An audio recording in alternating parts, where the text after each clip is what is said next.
En los anales de la historia bíblica, pocos relatos resuenan con la fuerza y la inspiración de la confrontación entre el joven pastor David y el gigante filisteo Goliat. Esta no es solo una historia de un triunfo inesperado, sino la epopeya de un hombre que, contra todo pronóstico, se atrevió a desafiar la tiranía y, al hacerlo, forjó su propio destino como el rey más legendario de Israel.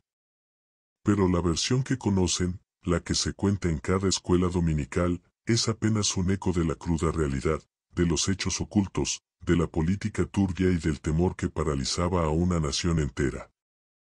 Aquí, desenterraremos los detalles más impactantes, aquellos que la Biblia no quiere que sepas directamente en su dulcificada versión, pero que son esenciales para comprender la magnitud de lo que realmente ocurrió en el Valle de Ela. Para entender el choque titánico entre David y Goliat, debemos retroceder en el tiempo, a una era de constante conflicto entre Israel y sus vecinos filisteos. Los filisteos, un pueblo guerrero y tecnológicamente avanzado, que dominaba la metalurgia del hierro, eran una espina constante en el costado de Israel. Sus ciudades-estado, como Gat, Ascalón, Asdod, Gaza y Ecrón, controlaban rutas comerciales vitales y representaban una amenaza militar formidable. El conflicto no era meramente territorial, era un choque de civilizaciones, de dioses y de ideologías.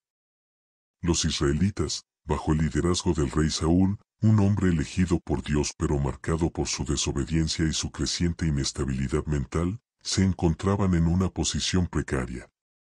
La mano de Dios, que una vez lo había ungido, ahora se había apartado de él, y un espíritu maligno lo atormentaba, sumiéndolo en profundas depresiones y accesos de furia incontrolable.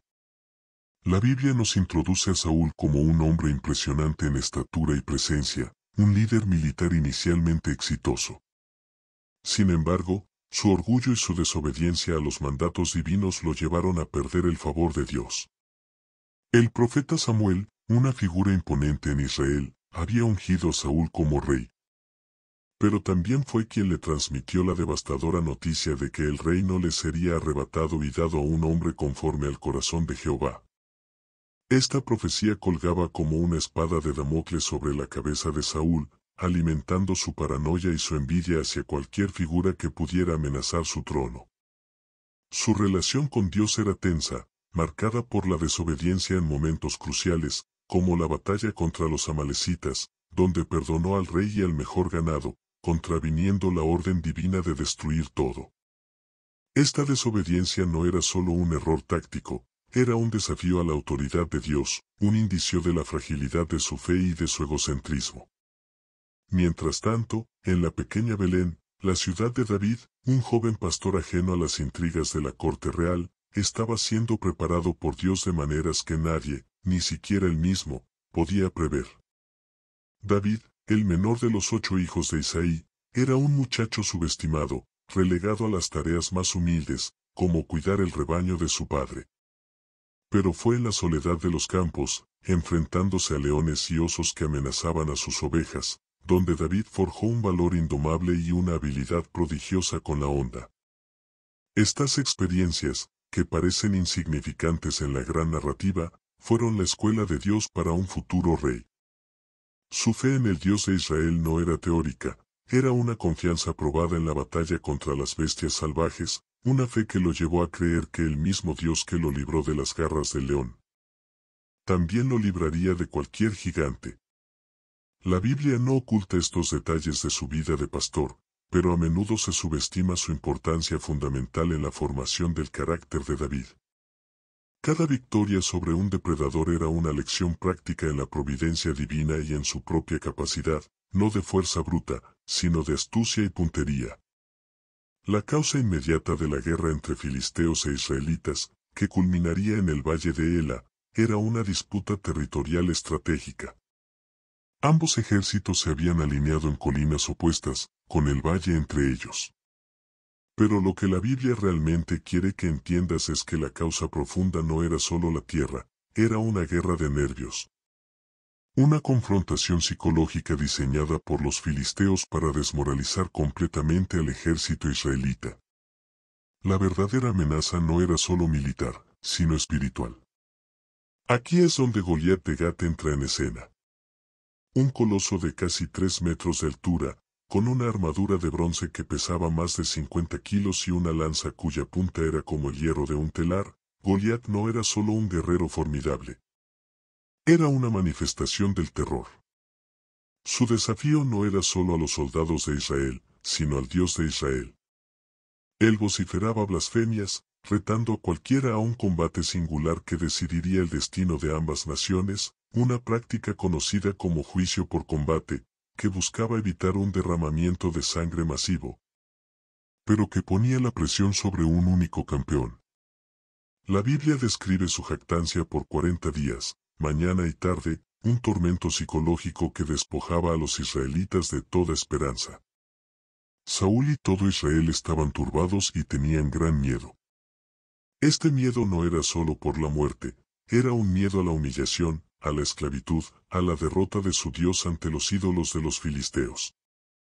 Lo que la Biblia no enfatiza lo suficiente es el profundo nivel de desesperación y parálisis que se había apoderado del campamento israelita.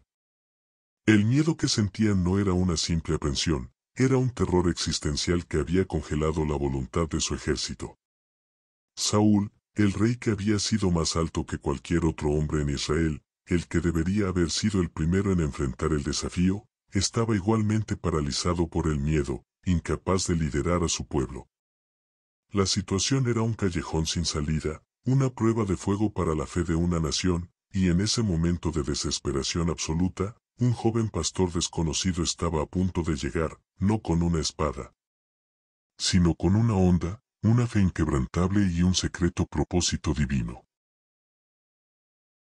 La historia de David y Goliat es mucho más que un cuento de niños, es una lección de fe, de audacia y de cómo la verdadera fortaleza no reside en el tamaño o el armamento, sino en la convicción y la dirección divina. Lo que estamos a punto de desvelar va a cambiar por completo tu percepción de este relato icónico. Prepárate para los detalles que se pierden en las versiones edulcoradas, las implicaciones políticas y espirituales que redefinieron el curso de una nación. Si quieres entender el verdadero alcance de lo que ocurrió en el Valle de Ela, y por qué la historia de David es tan trascendental, quédate con nosotros hasta el final. Si te apasiona la Biblia y te intrigan sus pasajes más profundos y menos explorados, este es tu lugar. Aquí no nos limitamos a lo superficial, profundizamos en cada historia, cada personaje y cada verdad oculta.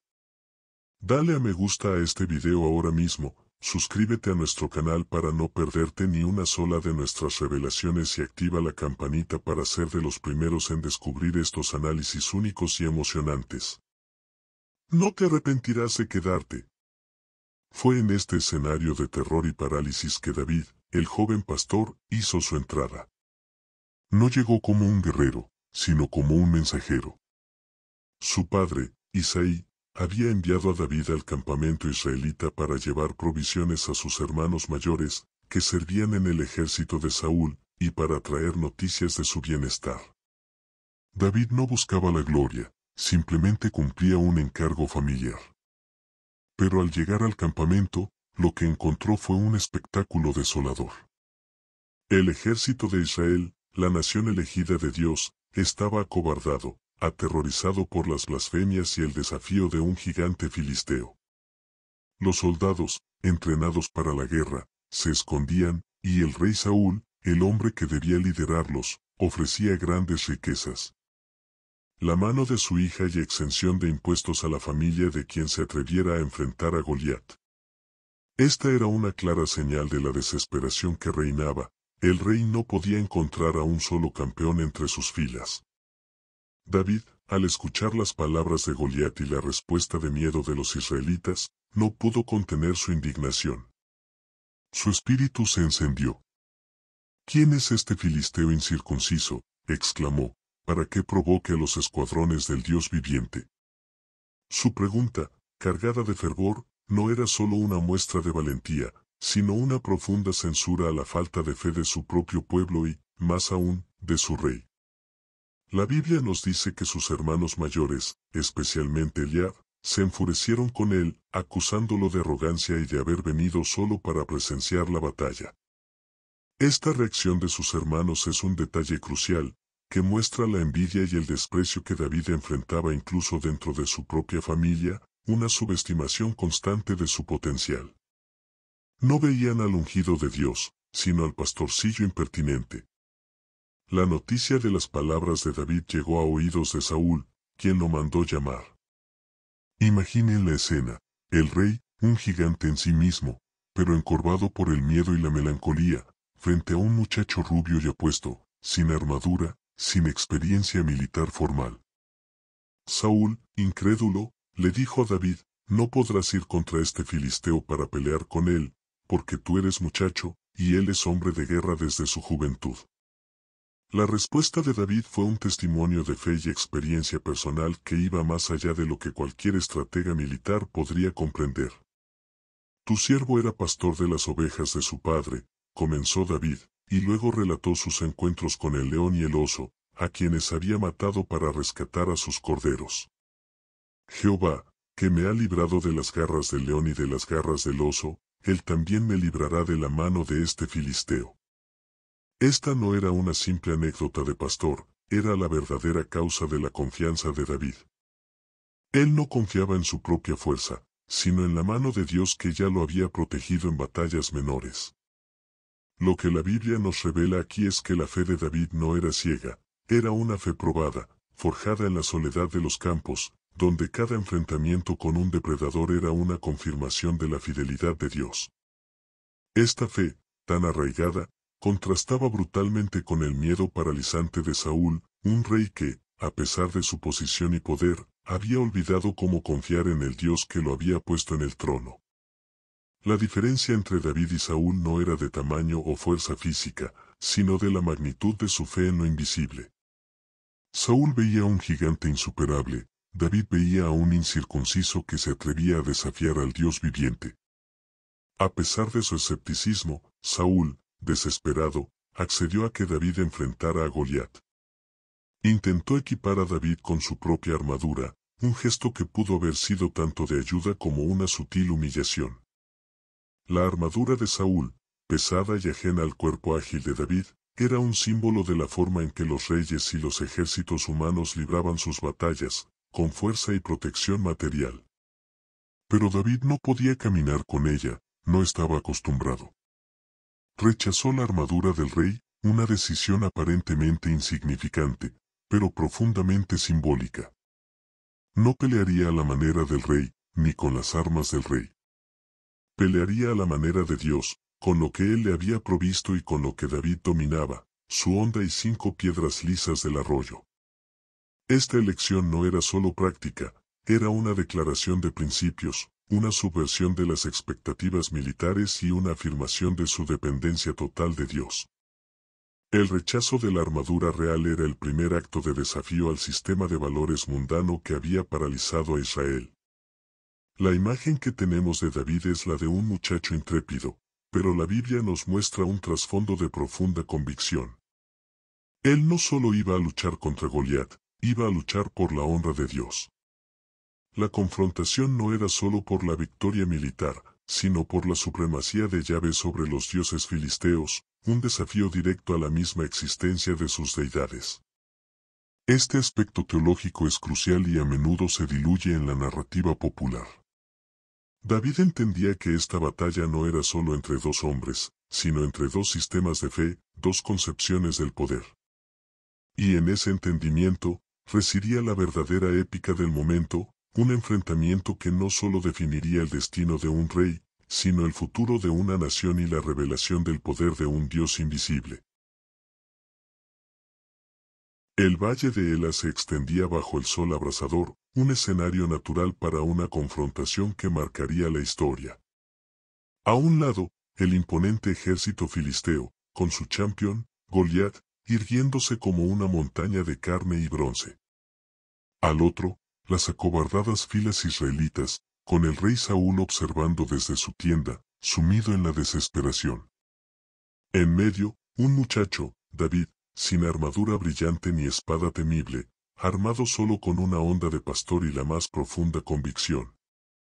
Este no fue un mero duelo, fue una representación vívida del choque entre la fe inquebrantable y el terror paralizante, un momento que definiría la esencia misma del liderazgo. David no se acercó a Goliat como un soldado que va a la batalla, sino como un pastor que defiende su rebaño del depredador. Su andar era firme, su rostro resuelto. Goliat, al verlo, no pudo contener su desprecio. La Biblia nos dice que el filisteo miró y despreció a David, porque era muchacho, y rubio, y de hermoso parecer. Aquí reside un detalle brutalmente honesto que a menudo se pierde. David era joven, atractivo, quizás incluso delicado en apariencia para los estándares guerreros de la época. No encajaba en la imagen de un campeón. Goliat, en su arrogancia, no podía comprender que la verdadera fuerza no se medía en músculos o en el peso de la armadura, sino en la conexión con una fuente de poder superior. El desafío de Goliat fue una blasfemia directa. «Soy yo perro para que vengas a mí con palos», le gritó, maldiciéndolo por sus dioses. Este insulto, esta degradación, no fue insignificante. En la cosmovisión de la época, una maldición pronunciada en nombre de los dioses del guerrero era un acto de guerra espiritual, una invocación de poderes oscuros. Pero David no se inmutó. Su respuesta fue una de las declaraciones de fe más audaces de toda la escritura, una refutación categórica de la superioridad pagana.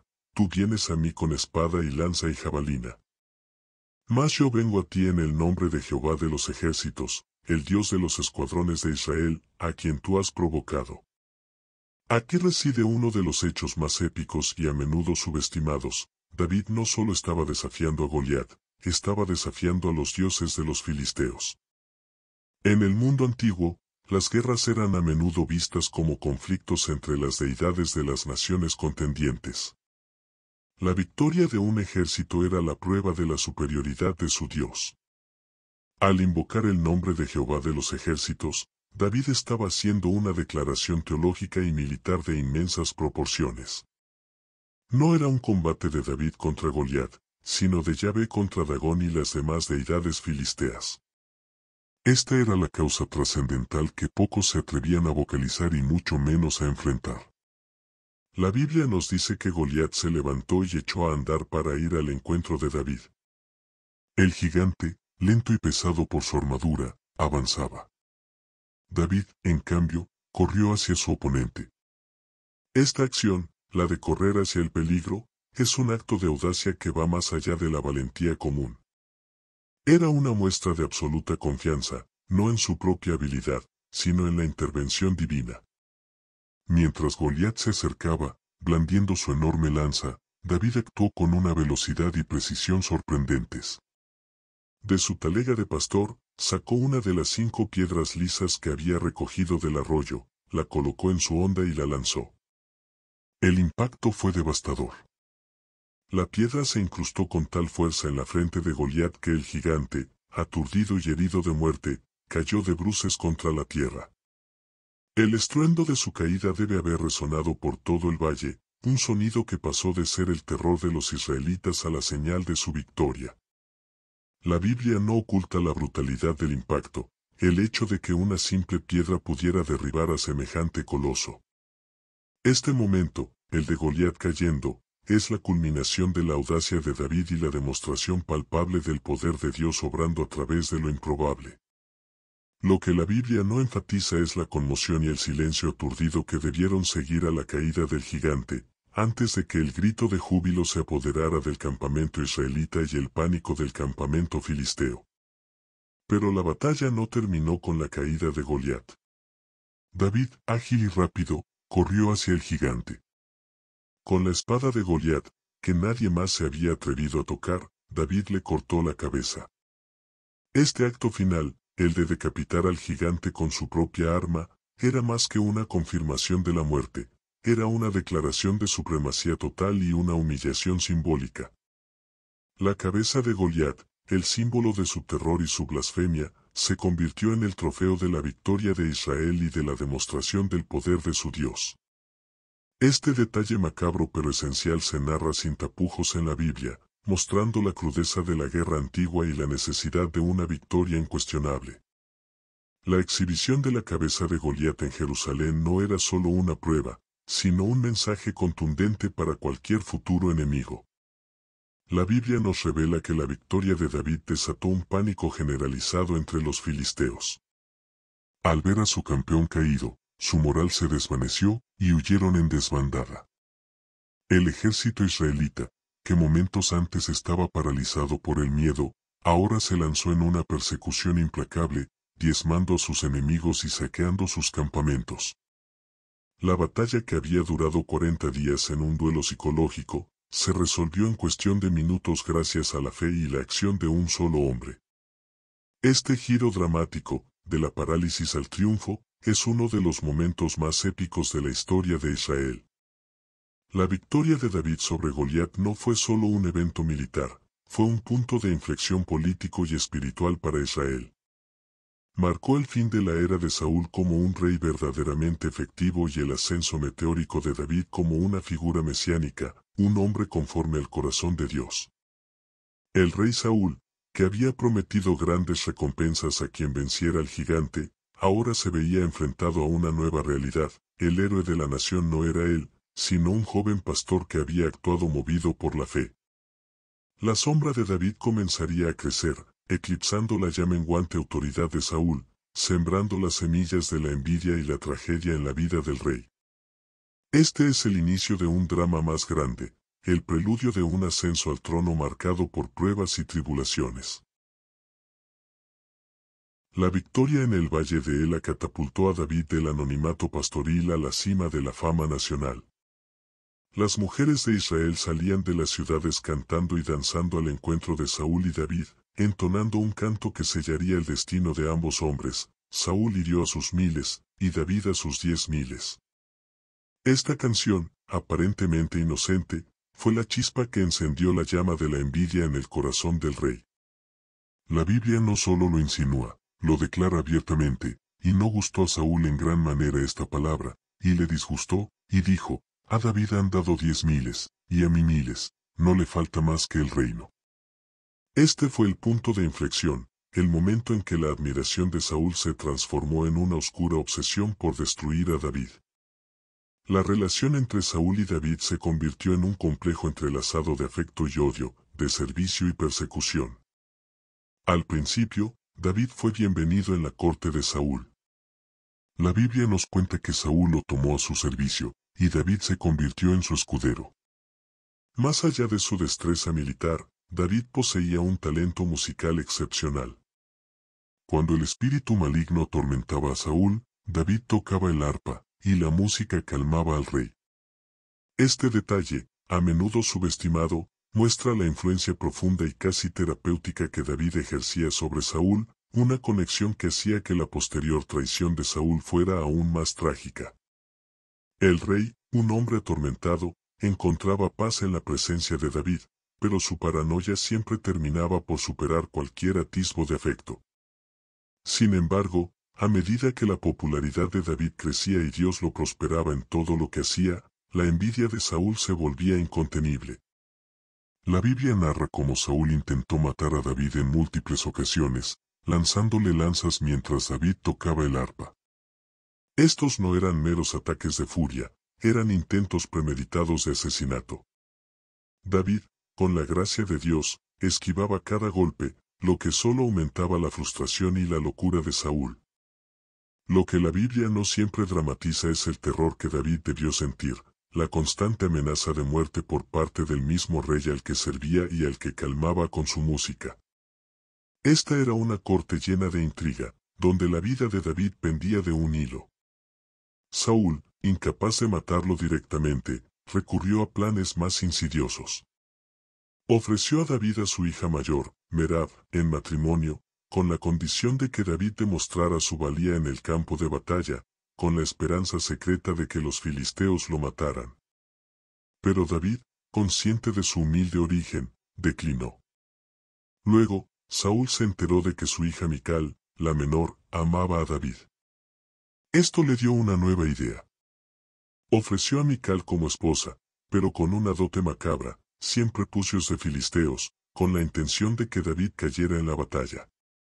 David, sin dudarlo, superó la tarea, trayendo 200 prepucios, y se casó con Mical.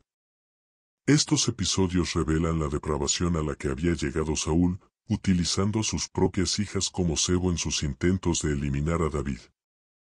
La Biblia es directa al mostrar la malicia de Saúl, su degeneración moral en su obsesión por mantener el trono.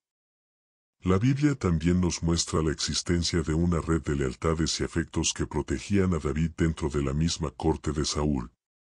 Jonatán, el hijo de Saúl y heredero legítimo al trono, desarrolló una amistad inquebrantable y profunda con David, un amor que superaba el lazo familiar y la ambición política. Jonatán, a pesar de saber que David estaba destinado a ser rey en su lugar, se mantuvo leal a su amigo, advirtiéndole de los planes de su padre y arriesgando su propia vida por protegerlo. Esta amistad, un faro de luz en la oscuridad de la corte de Saúl, es uno de los detalles más conmovedores y épicos de la vida de David, un pacto de lealtad que trascendía las coronas y los reinos. Incluso Mical, la esposa de David e hija de Saúl, lo salvó de su padre en una ocasión, ayudándole a escapar por una ventana y colocando un ídolo en su cama para simular que David estaba enfermo. Estos detalles, aparentemente menores, son cruciales. Muestran que David no estaba solo, había alianzas forjadas en la fe y la lealtad que lo protegían de las maquinaciones del rey. La vida de David se convirtió en una constante huida, un exilio autoimpuesto, vagando por los desiertos y cuevas de Judá, perseguido sin descanso por el mismo rey que debía protegerlo.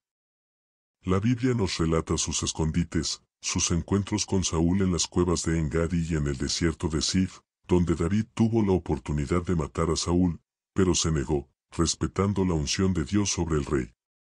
Estos momentos son la prueba de la integridad de David, su negativa a tomar el trono por la fuerza o por la traición, esperando el tiempo de Dios. Lo que la Biblia no explicita con tanto detalle es la carga psicológica que esta persecución constante debió imponer a David. La vida en la clandestinidad, la necesidad de estar siempre alerta, la traición constante de su suegro, todo ello debió forjar en David no solo un guerrero, sino también un líder con una profunda empatía por los marginados y los oprimidos, aquellos que se unieron a él en su exilio. De un pastor, se convirtió en un líder de hombres, un caudillo que preparaba su futuro reinado en la adversidad.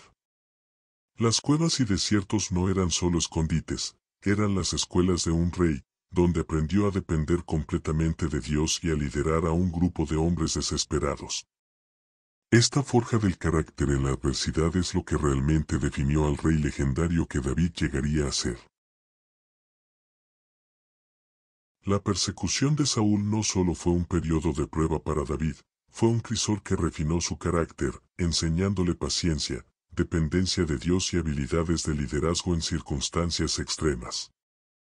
La Biblia nos muestra a David, no como un ser perfecto, sino como un hombre que, a pesar de sus propias fallas futuras, mantenía una profunda reverencia por la unción divina. En dos ocasiones cruciales, David tuvo a Saúl a su merced.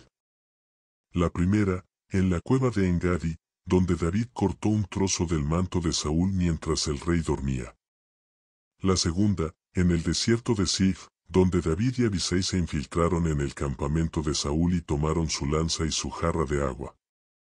En ambos casos, David se negó a levantar su mano contra el ungido de Jehová, a pesar de las insistencias de sus hombres. Estos actos, lejos de ser ingenuos, fueron una declaración poderosa de su fe en la soberanía de Dios y de su negativa a usurpar el trono por medios violentos. Lo que la Biblia nos revela aquí es un David que, incluso bajo una persecución mortal, mantenía sus principios y su confianza en que Dios le daría el reino a su debido tiempo y de la manera correcta. La vida de David en la clandestinidad lo llevó a asociarse con una banda de hombres desesperados, endeudados y descontentos, quienes se unieron a él en la cueva de Adulam. Estos hombres, que la sociedad había descartado, se convirtieron en el núcleo de su futuro ejército y en los pilares de su reino. La Biblia nos cuenta que David se convirtió en su jefe, y que eran unos 400 hombres. Lo que la Biblia no siempre explora es la dinámica de liderazgo que David tuvo que desarrollar para transformar a este grupo heterogéneo en una fuerza cohesionada y leal. Fue aquí donde David aprendió a ser un líder de guerreros, a gestionar conflictos, a proveer para sus necesidades y a inspirarlos con su fe. Las incursiones contra los filisteos y los amalecitas que David y sus hombres realizaron durante este periodo no solo les proporcionaban sustento y entrenamiento, sino que también los mantenían activos militarmente, forjando su reputación como una fuerza a tener en cuenta. Mientras David huía, la condición del rey Saúl seguía deteriorándose. Su paranoia y su tormento mental se intensificaban, y su capacidad de liderazgo se desmoronaba. La Biblia describe cómo Saúl recurrió a una medium en Ende para consultar el espíritu del profeta Samuel, un acto que era una abominación a los ojos de Dios. Este episodio, oscuro y desesperado, subraya el nivel de desesperación al que había llegado Saúl, buscando respuestas y consuelo fuera de la voluntad divina. La profecía que recibió del espíritu de Samuel fue devastadora. Al día siguiente, Saúl y sus hijos morirían en batalla y el reino sería entregado a David. Esta no es la versión infantil de un rey que simplemente pierde el favor de Dios, es la cruda realidad de un hombre consumido por sus propias malas decisiones, desobedeciendo la ley de Dios hasta el último y trágico momento. La batalla final, que puso fin al reinado de Saúl, tuvo lugar en el monte Gilboa contra los filisteos. Fue una masacre para Israel. La Biblia narra la derrota de Saúl y la muerte de sus 3 hijos, incluido el fiel Jonatán, el amigo leal de David. La descripción de la muerte de Saúl es particularmente brutal, herido por los arqueros filisteos, y temiendo caer en manos de los incircuncisos, Saúl se suicidó cayendo sobre su propia espada. Lo que la Biblia no omite es el descubrimiento de su cuerpo por los filisteos al día siguiente, quienes lo decapitaron y colgaron su cuerpo, junto con los de sus hijos, en el muro de Bet-San como un trofeo de guerra. Este es un final humillante para un rey que había comenzado con tanto potencial. La versión infantil a menudo se detiene en la victoria de David sobre Goliat. La verdad épica es que el camino al trono de David estuvo pavimentado con la tragedia de Saúl, un rey que, a pesar de sus fortalezas iniciales, no pudo mantener su fe y se consumió por la envidia y la desobediencia. La noticia de la muerte de Saúl y Jonatán llegó a David en Ziklag, la ciudad filistea donde había buscado refugio. Lejos de regocijarse por la desaparición de su perseguidor y el ascenso de su propio camino al trono, David lamentó profundamente la muerte de Saúl y, especialmente, la de su amado amigo Jonatán. Su lamento, conocido como el Canto del Arco, es una de las elegías más conmovedoras de la Biblia, una prueba de su nobleza de espíritu y de su capacidad para amar más allá de las diferencias y las enemistades. ¡Ay, Jonatán, sobre tus alturas fuiste muerto! Angustia tengo por ti, hermano mío Jonatán, muy amado me fuiste, más maravilloso me fue tu amor que el amor de las mujeres. Este canto no solo honra la memoria de Jonatán, sino que también revela la profundidad del carácter de David, un hombre capaz de la más profunda amistad y compasión, incluso en medio del dolor y la victoria política. La muerte de Saúl marcó el fin de una era y el inicio de la de David.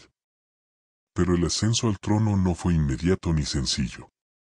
La Biblia nos relata que David fue ungido rey sobre Judá en Hebrón, pero el resto de las tribus de Israel permanecieron leales a Is-Boset, otro de los hijos de Saúl, durante 7 años y medio. Este periodo de guerra civil entre las casas de Saúl y David es otro detalle a menudo simplificado. No fue un ascenso pacífico, fue un periodo de lucha, intriga y consolidación del poder. David tuvo que ganarse la lealtad de todas las tribus, demostrando no solo su habilidad militar, sino también su sabiduría y su piedad. La batalla contra Goliat fue el catalizador, pero el camino a la unificación de Israel bajo su reinado fue un proceso largo y desafiante, marcado por el dolor y la perseverancia.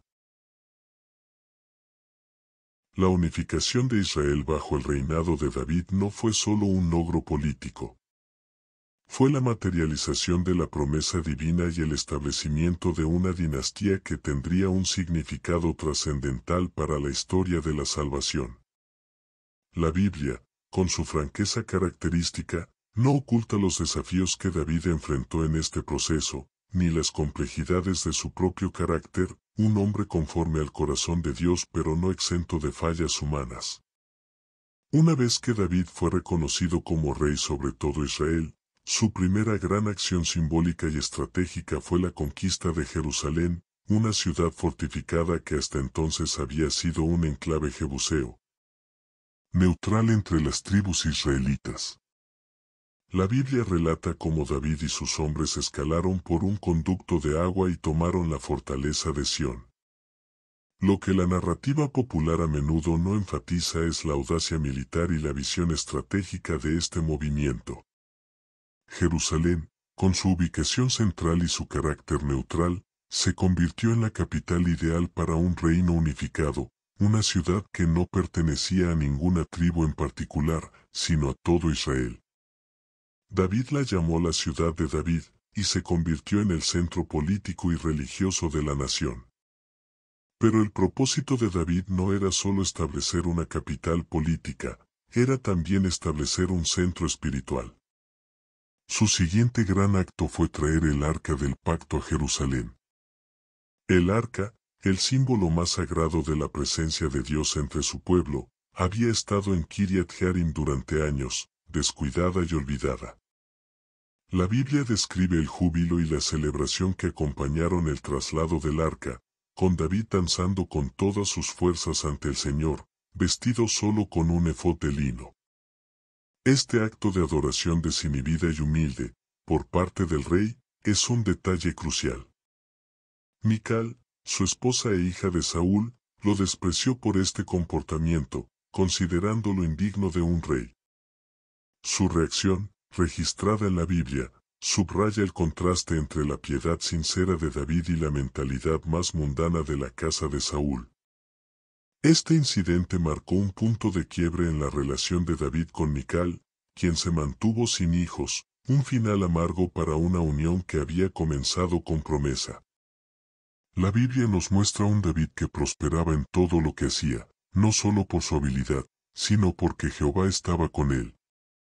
Sus victorias militares sobre los filisteos y otras naciones vecinas consolidaron el reino de Israel y establecieron su poder en la región. Estas no eran batallas menores, eran campañas prolongadas que requerían una gran habilidad estratégica y un liderazgo decisivo. David expandió las fronteras de Israel como ningún otro rey antes o después de él, estableciendo un imperio que abarcaba desde el Éufrates hasta la frontera con Egipto. La Biblia no oculta estos detalles de conquista y expansión, mostrando a un David que era tanto un guerrero formidable como un estratega brillante. Sin embargo, la vida de David no fue un cuento de hadas de victorias ininterrumpidas y piedad intachable. La Biblia, con una honestidad brutal que pocas narrativas antiguas se atreverían a emular, registra sus fallas más profundas y dolorosas. El episodio de Betsabé es, sin duda, la mancha más oscura en el reinado de David. Mientras sus hombres estaban en la guerra, David, desde la azotea de su palacio, vio a Betsabé, la esposa de Urías elitita, bañándose. La deseó, la mandó traer y se acostó con ella. Cuando se enteró de que estaba embarazada, intentó encubrir su pecado, trayendo a Urías del frente para que se acostara con su esposa. Pero Urías, un hombre de inquebrantable lealtad, se negó a disfrutar de su hogar mientras el arca y sus compañeros soldados estaban en el campo de batalla. La Biblia, sin eufemismos, describe cómo David, desesperado por ocultar su pecado, ordenó a Joab, su general, que pusiera a Urías en la parte más peligrosa de la batalla para que muriera. La muerte de Urías, un acto de asesinato premeditado y cobarde por parte del rey, es uno de los momentos más oscuros en la vida de David. Lo que la Biblia no quiere que sepas directamente, pero que es implícito, es la profunda red de engaño y abuso de poder que David tejió para cubrir su pecado. Este no fue un simple desliz, fue una serie de decisiones calculadas que revelan el lado oscuro de un hombre que, a pesar de su fe, era profundamente imperfecto. El profeta Natán confrontó a David con una parábola poderosa, y David, con humildad, confesó su pecado. La Biblia describe el arrepentimiento de David, su ayuno y su oración por el hijo que había concebido con Betsabé, y la trágica muerte del niño como consecuencia del juicio divino. Pero las consecuencias del pecado de David se extendieron mucho más allá de la muerte de su hijo. La Biblia detalla las tragedias familiares y las intrigas palaciegas que asolaron su reinado. La violación de Tamar por su hermano Amón, el asesinato de Amón por su hermano Absalón, y la rebelión de Absalón contra su propio padre son eventos que desgarraron el tejido de la familia de David y amenazaron con desmantelar su reino. Absalón, el hijo amado de David, se rebeló y forzó a David a huir de Jerusalén, un eco amargo de la propia huida de David de Saúl. La batalla que siguió, y la trágica muerte de Absalón, colgado de un árbol por su larga cabellera y rematado por Joab, sumió a David en un luto profundo. Estos no son los cuentos edulcorados que a menudo se escuchan. Son los hechos épicos y desconocidos que revelan la humanidad de David, sus fallas, su sufrimiento y su capacidad para el arrepentimiento. Muestran que incluso los grandes héroes de la fe son hombres imperfectos, y que las consecuencias del pecado son reales y dolorosas. La Biblia no los esconde, los presenta como parte integral de la historia de un rey que, a pesar de sus debilidades, nunca perdió su corazón para Dios y su profunda conexión con Él. Su reinado, aunque glorioso, estuvo marcado por la sombra de sus propias decisiones, un recordatorio de que la vida, incluso para los ungidos, es un camino complejo de fe y redención. A pesar de las tragedias personales y las intrigas palaciegas, David siguió siendo el rey de Israel, y la Biblia testifica que fue un monarca que buscó la voluntad de Dios en la mayoría de sus decisiones. Su reinado, aunque no exento de dolor y errores, sentó las bases para el reino de Israel y estableció la ciudad de Jerusalén como el centro espiritual de la nación.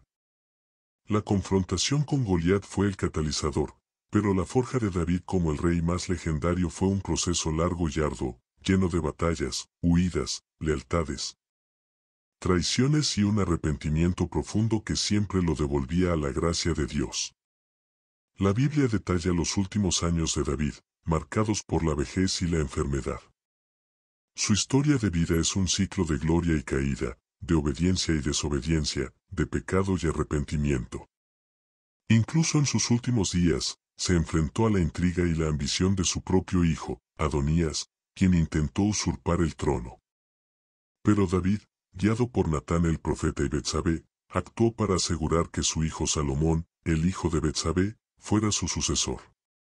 Este detalle es crucial, el linaje mesiánico continuaría a través de Salomón, no de sus hijos mayores, un testimonio de la gracia redentora de Dios incluso sobre el pecado de David.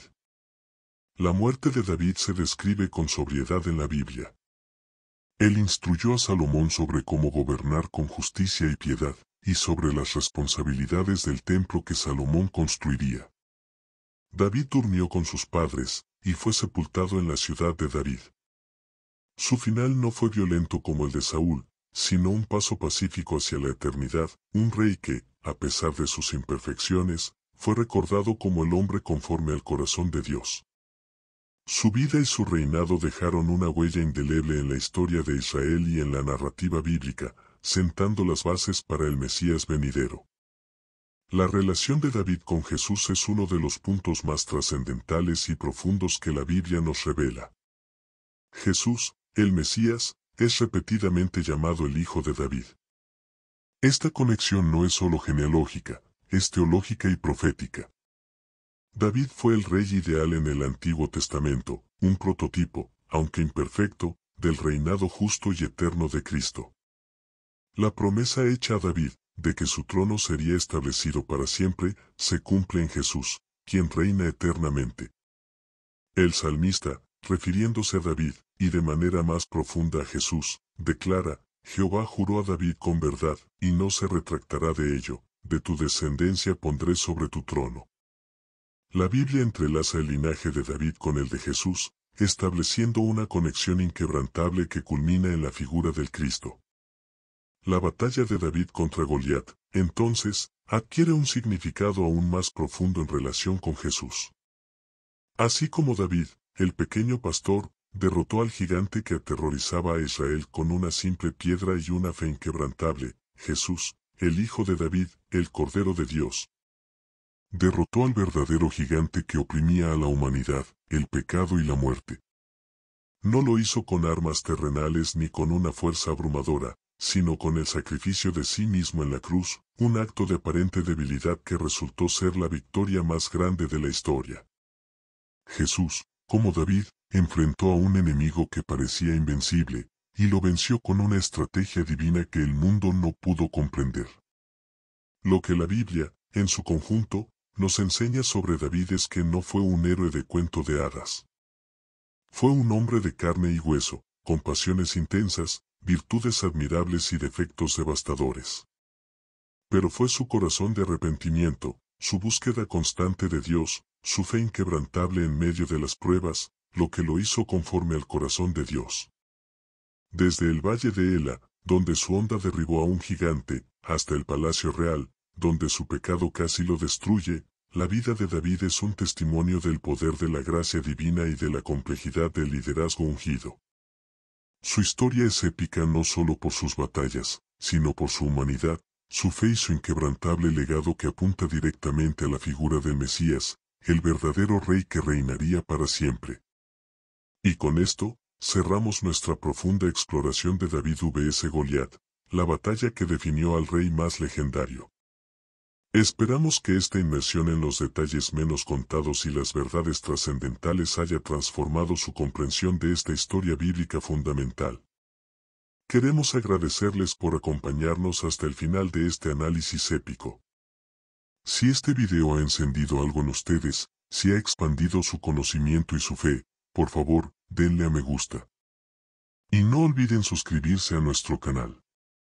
Activen la campanita para que no se pierdan ninguno de nuestros próximos videos, donde seguiremos desenterrando los secretos y las historias más impactantes de la Biblia, abarcando todos los aspectos de este nicho.